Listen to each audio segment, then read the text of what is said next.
মার্কিন যুক্তরাষ্ট্রের Florida state ইউনিভার্সিটির প্রাঙ্গণে বৃহস্পতিবার দুপুরে ঘটে গেল এক হৃদয় বিতারক ঘটনা। পুলিশের এক ডেপুটির ছেলে ক্যাম্পাসে গুলি চালিয়ে দুজনকে হত্যা করেছে এবং আহত করেছে আরও 6 জনকে। হামলাকারী নিজেও পুলিশের গুলিতে আহত হয়ে এখন হাসপাতালে ভর্তি। 20 বছর বয়সী ফিনিক্স ইগনার তালাহাসের লিওন কাউন্টি শেরিফ অফিসের দীর্ঘদিনের সদস্য এক নারী ডেপুটির সন্তান।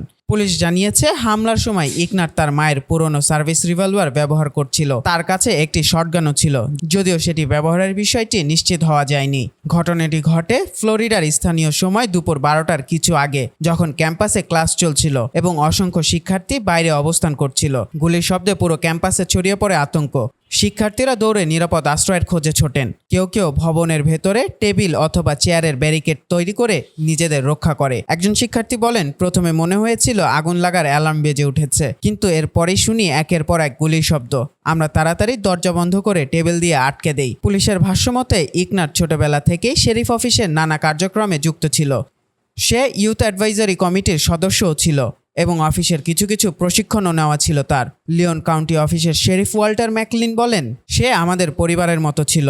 এটাই সবচেয়ে বড় কষ্টের। আপনার চেনা জানা কেউ একদিন এমন অন্ধকার পথে হেঁটে যাবে তা ভাবতেও পারিনি। হামলার সময় ইগনার পুলিশের নির্দেশ উপেক্ষা করলে তাকে গুলি করে নিরস্ত্র করা হয়। পরে আহত অবস্থায় তাকে আটক করে হাসপাতালে নেওয়া হয়। তবে এখন পর্যন্ত সে তদন্তকারীদের সঙ্গে কোনো কথা বলেনি। পুলিশ জানায় সে একাই হামলা চালিয়েছে এবং বর্তমানে ক্যাম্পাসে কোনো হুমকি নেই। এই ঘটনার রেশে ফিরে এসেছে 2018 সালের পার্কল্যান্ড স্কুল হামলার স্মৃতি। ওই হামলায় নিহত হন 17 জন। এবার সেই একই ভয়াবহ অভিজ্ঞতা ফের জেগে উঠেছে শিক্ষার্থীদের মনে। এক শিক্ষার্থী বলেন, আমার বন্ধুরা কান্নাকাটি করছিল।